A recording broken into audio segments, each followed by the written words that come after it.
வணக்கம். இன்றைக்கி என்ன தகவல்னால், இது காலேஜ் டைமில் நான் எழுதின ஒரு கவிதை. அந்த கவிதைக்கு இப்படி ஒரு பெர்ஸ்பெக்டிவ் இருக்குதுங்கிறத நான் இன்றைக்கி தான் யோசித்தேன். அதுதான் உங்களுக்கு பகிர்ந்துக்கலான்னு சொல்லி வந்திருக்கிறேன். கவிதை என்னென்னா, கற்புங்கிற தலைப்பில் ஒரு கவிதை எழுதியிருந்தேன்.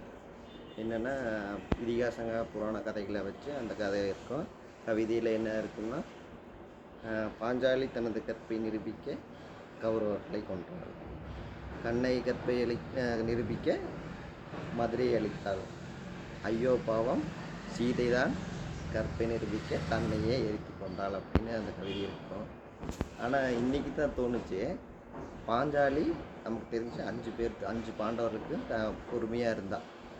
அவள் தான் அதில் 5 பேருமே பாஞ்சாலி எந்த விதமான இதுவும் பண்ணல. அதே மாதிரி கோவலன் கனை துரோகம் பண்ணிட்டு மாதவி கூட இருந்தால் அதுவும் தப்பு தான்.